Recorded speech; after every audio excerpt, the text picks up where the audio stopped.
What we are dealing with today is a mythical being, one that not only happens to be older than time, but also than memory, for that matter. He goes by a lot of names: the Void, the Living Nightmare, the Dark God, the Ancient One, the Destroyer of Dreams, the Dark One, and the Negator of Souls. This brings us to the supreme level of power that he boasts. Mind you, just him staring will cause trees, stones, and even the air around to start trembling at his presence. We are talking about the incomparably powerful elder god Urizen, who is known to have existed even before hell and heaven did. Well, at the beginning of time, this great deity is known to have ruled along with the other elder gods to bring a certain sense of equilibrium to the universe. Urizen's one and only task was to devour souls, and in the process, absolve them from the very circle of life and death, and at the same time, prolong conflict as a means of purifying the universe. The sole fact that Urizen mirrored balance and in a way ended existence embittered the nouveau riche fractions of heaven as well as hell. After all, their armies did require souls. No wonder Urizen became a significant risk, and as long as he ruled, neither heaven nor hell could gain supremacy over the other. And, to top things off further, Urizen was an immortal, so the only thing that could have been done was to have him sealed away. The forces of heaven and hell were seen joining hands for the first time, may we add, to overthrow Urizen by banishing him from the very level of reality. But of course, there's always more to Urizen's story, which brings us to the main content of today's video. This will be an in-depth exploration of Urizen, his comic book appearances, and many other interesting things. So if you're ready, let's go ahead and dive in. But before we go into our explanation, we have a very small request. If you like our content, please support us by subscribing to our channel. This is a small click for you, but for us, it means a whole lot. So thank you, and let's begin.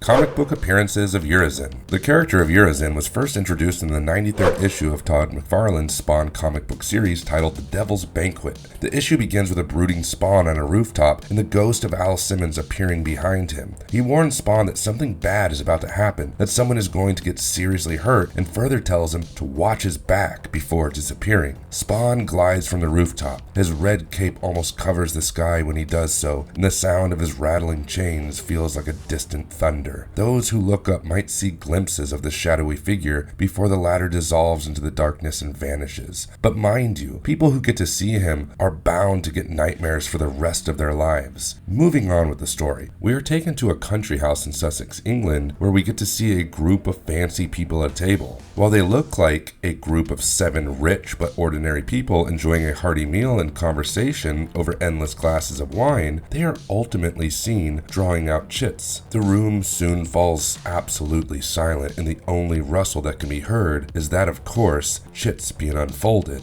Everyone breathes a sign of relief except a certain Reginald Blackney, who is eventually addressed as the Bunny by the rest. Reginald has gotten the Black X chit, and we soon learn that not only is Reginald going to be hunted and killed, but also eaten by the people present there. With the rest of the group leaving him in order to give him a few minutes to gather himself, Reginald is seen surrendering himself to his primal fight or flight instincts. With him running away into the woods, the rest of the cannibalistic group starts looking for him. Adding to Reginald's disadvantage is a full moon night. Anyways, Reginald somehow makes it to the gate and attempts to climb up, but truth be told, his body structure isn't really made for climbing. His shoes are seen slipping and his plump fingers can barely get a decent grip. Soon he gets cornered by Marcus Hargreaves, one of the members of the cannibalistic group. While Marcus is able to slash Reynolds up with his knife, the latter is able to incapacitate him and run away from there. With the rest of the group arriving, Marcus points out that not only has Reginald lost one of his shoes, but also a lot of blood. They decide to let Reginald wear himself out and then do the needful. Soon Reginald realizes that he cannot just run anymore, so he decides to hide and prays that he is able to make it until dawn. As he hides himself in the bushes, he sees a pair of glowing eyes emerging from the bushes beyond. Reginald exclaims, "It's you, Yurizen," and asks him if he has already come for him. Spawn demands that Reginald explains himself to him, him, and the latter begins to elucidate. He addresses himself as the bunny first and then states to him about his coven. Apparently, there were 13 of them in the beginning, each of them dabbling in the dark art and the odd bacchanalia, amongst others. In due course, the leader of the coven realized that there was a strand missing in the great web and that the balance between heaven and hell was all mucked up. It finally dawned upon the leader what he had to do: ceremony with 13 souls, one of which was chosen as the sacrifice on the night of a full moon. The sacrifice was meant to be hunted down by the rest of the group, killed, and finally eaten as a part of a cannibalistic ritual. The act of devouring the sacrifice ultimately meant having their souls absorbed and fused into one. This would be carried on every full moon until there was only one person left, one with the power of the entire lot, one who will eventually be the vessel to the usher in the reign of Urizen. Coming back to Reginald, he is seen addressing Spawn that he just didn't realize that he would lose, and asks Spawn what he plans to do with him. This infuriates Spawn, and he tells Reginald that there's already enough darkness and evil in the world, and that he will just not allow anyone to conjure up more. Reginald sort of agrees with him and starts running away, only to trip and break his neck on a rock. Spawn comes to him and does something to his body using magic. The cannibals are ultimately seen relishing on his body, only to vomit explosions of bile and internal organs later. All 6 of them are seen collapsing on the floor and twitching in agony of their very death. The threats seem to have ended. At least that's how the issue wraps up.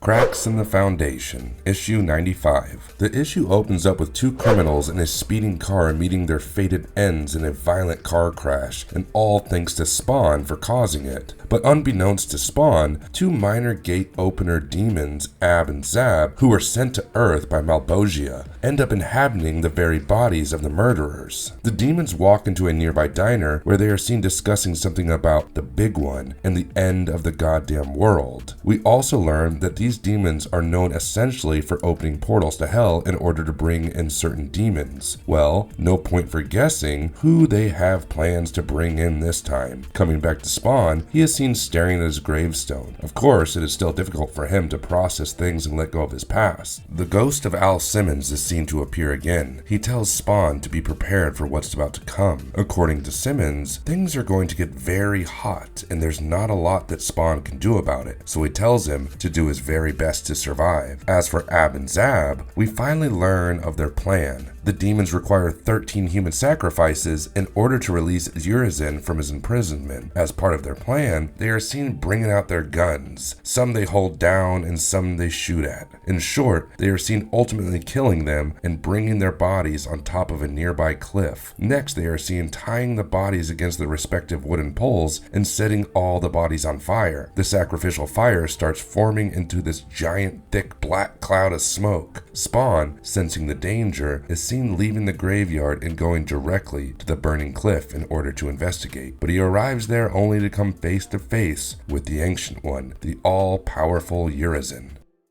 Rules of Engagement, issue 96. The issue opens up with Ab and Zab. The duo seem to be quite happy now that they have successfully executed their earthly mission. Then they start talking about Urizen, who's apparently had books written about him. Ab is seen stressing on the fact that Urizen is not about collecting souls for a certain team. In fact, he is all about negating them. For instance, death of the soul, death of the spirit, and death of the imagination. He further states to Zab that now that Urizen is on the loose, heaven has no option but to act, and that the action of heaven will give hell an excuse to launch their counterattack, thus resulting in an instant apocalypse. Spawn, on the other hand, is seen attempting to gauge Urizen when he gets ambushed by the 13 burning corpses. It should not come as a surprise that Spawn easily manages to break them apart. Next, he is seen charging at Urizen, grabbing him by the cape, punching him, and hitting him profusely, so much so that the earth beneath him literally begins to tremble. Of course, Urizen knocks Spawn down, and as he stares, everything starts shuddering. This is precisely when Spawn is able to hear the voice of Al Simmons at the back of his head, and he knows that no matter what, he just cannot surrender. He is seen wrapping his chains around Urizen's feet and launching a powerful necroplasmic blast at the dark entity. This has Urizen literally flying through the air, after which he is seen grabbing Spawn and looking at him straight in the eyes. Spawn, while reeling in the grip of the dark Colossus terror, looks back into the eyes of Urizen only to see a world that is lifeless, deathless, dreamless, soulless, and on the verge of an absolute apocalypse. Well, of course, Spawn cannot let this happen, and he attempts to free himself from Urizen's squelching grip. But Urizen ends up picking a diner signboard and impales Spawn through it, after which he leaves the latter there to rot and hang. The following afternoon, birds and flies are seen feasting upon the flesh of the fallen, and in this case, Spawn. All of a sudden, his whole body, inch by inch, starts getting covered by a mossy shroud. The next sequence takes the readers back to Ab and Zab, who are seen exploring the seedy neighborhood areas of New York City. Coming across a strip club, they decide to venture inside, but the Hellspawn Slayer, Angela, appears out of nowhere, grabs them from behind, and starts interrogating them while addressing them as the two jackasses of the apocalypse.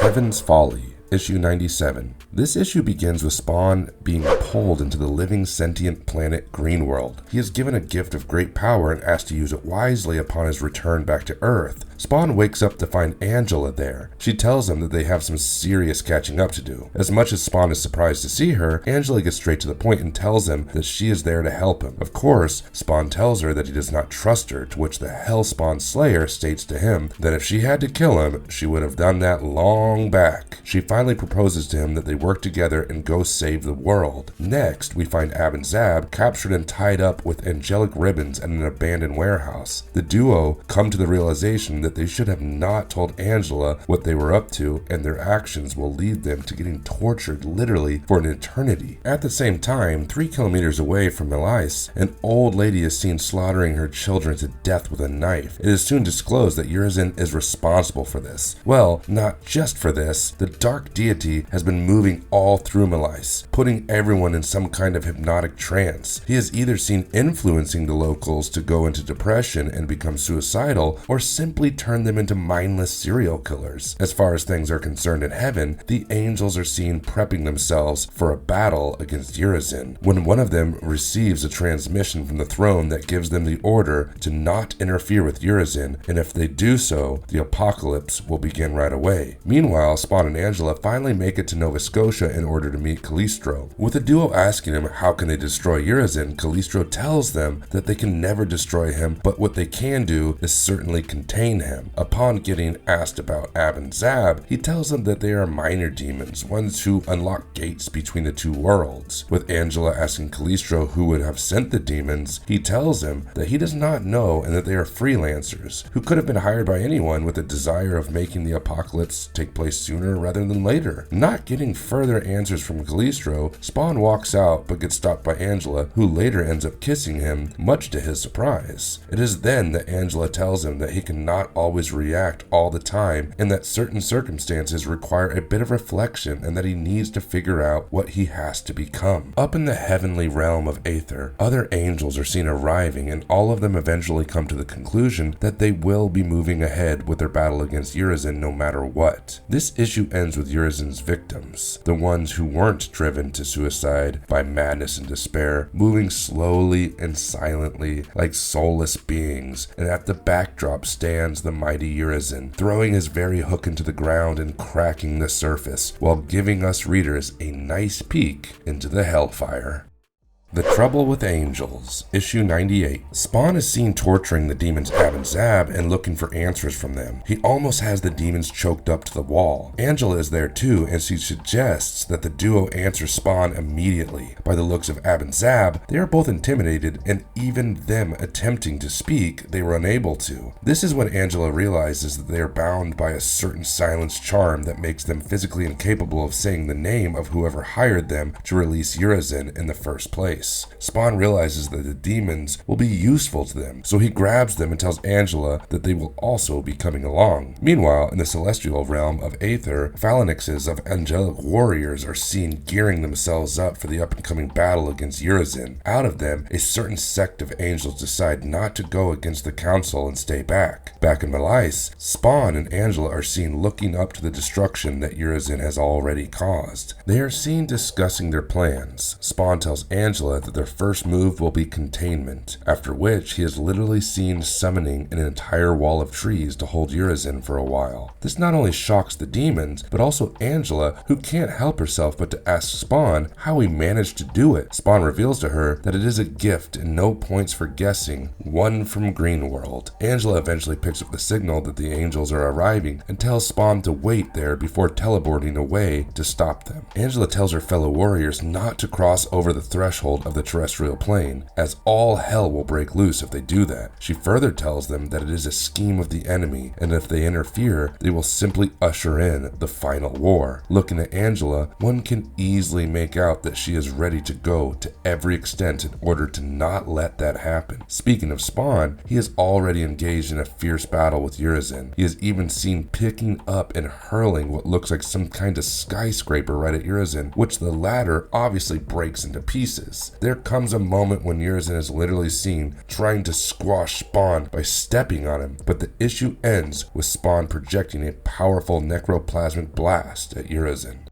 The Edge of Darkness, Issue 99. The issue opens up with Angela blocking the angels from entering Earth. She tries her best to make the other angels understand that someone is engineering the apocalypse, and if the angels enter Earth, there will be no choice but to let hell invade Earth as well, therefore jump-starting the final war. The rest call Angela an outcast and tell her that her opinions hold no value to them, but Angela is determined not to allow the angels to enter Earth, and she is forced to fight her sisters. Back on Earth, Spawn is seen busy engaged in a battle with Urizen, and he is seen stating to him that he wants Urizen to see what he is made of. After this, Spawn is seen opening up his chest, which has Urizen reeling in pain and screaming something in an ancient wordless language. Next, Urizen is literally seen kicking Spawn and making him land deep inside the very core of the earth. This has Spawn getting back up into the air and telling Urizen that the world has spoken to him and that he is no longer afraid of Urizen. He also tells him that he has a power greater than Urizen. Coming back to Angela, she is seen continuing her battle against the angelic sisters when the heavenly hosts arrive there and tells all of them, especially the ones attempting to go to Earth, to stand down and not interfere with the events on Earth. As far as things with Angela are concerned, the heavenly hosts inform all the other angels that she is free to follow her own lights. This has Angela teleporting back to Earth in order to assist Spawn in fighting Yurizen. The being that happens to be older than both the forces of heaven and hell is seen hurling the giant sickle towards Angela, but the latter manages to dodge it and also stab Yurizen in the arm in the process. Upon realizing that Yurizen is hurt, Spawn opens his chest again and has vines coming out of there. Together with the chains of hell and the ribbons of heaven, the vines are seen enveloping the shadow god. Spawn is then seen resorting to the elements of water, earth, air, and hellfire to scorch Urizen. Add Angela's heavenly light to this, and Urizen is seen getting knocked down completely. The earth starts rumbling after this and opens up a crack that looks more like the set of hungry jaws. And no points again for guessing that the dark god is returned to the cold, stony prison of the earth. Angela, along with the demons Ab and Zab, are super impressed by Spawn, but the latter still wants answers from them. He threatens the demons and tells them that he will do much worse things to them if they do not tell him who sent them to release Yurizen. This issue ends with Ab and Zab eventually confessing that it was, in fact, Malbogia who had hired them.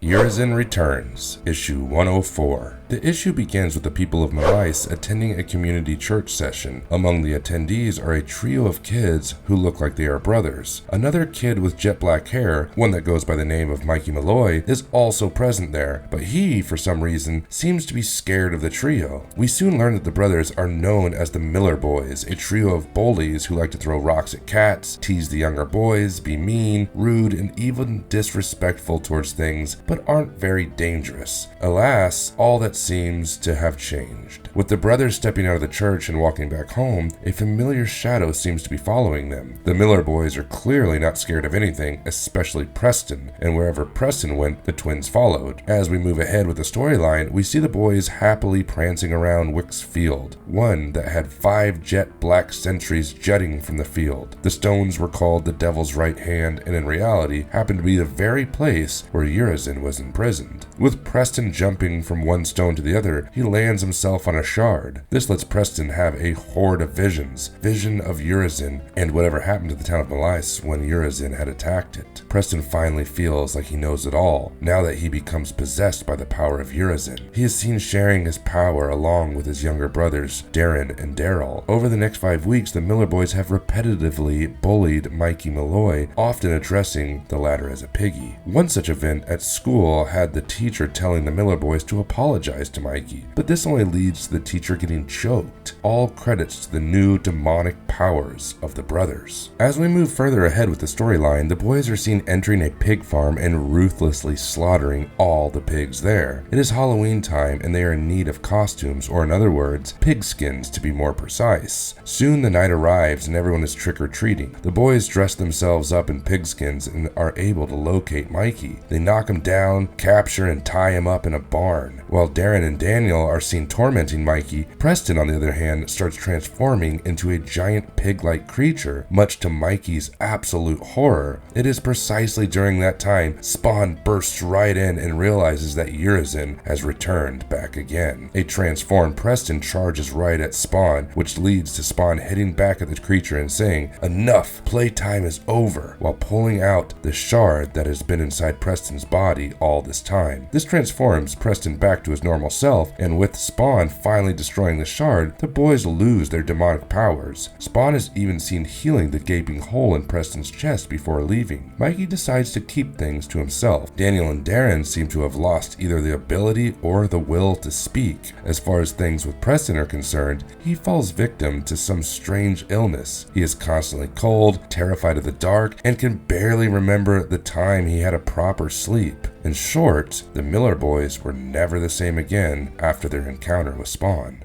What makes Yurizen so deadly? A supreme deity as Urizen is bound to brag about a perpetual list of superpowers. To begin with, there's divine power negation that lets Urizen negate both heaven and hell's power over souls. There's the power of possession, which allows him to influence the human souls to commit horrific deeds as well as cause harm to others. And let's not disregard the fact that even trapped, Urizen can overshadow the bodies and souls of human beings at his will. Add to this immortality, superhuman strength, endurance, durability, soul manipulation, shape-shifting, and toxicology. There's also the power of geokinesis, pyrokinesis, atmokinesis, power distribution, inhibition release, and necroplasmic physiology. Now, we don't know if this will come under the category of his powers or not, but he also brags pendant stare, which by all means cannot be taken lightly. Besides all these, Urizen has the ability to increase in size, and it is directly proportionate to him devouring souls. With this, we finally come to the end of our video here. Do hit us up with your thoughts in the comment section and let us know what it is that you absolutely love about Urizen. Also, stay tuned for more interesting content similar to this one, and if you liked our content, don't forget to leave a like and subscribe to us if you haven't already, and in the meantime, have a good one and be safe. Thank you, everyone.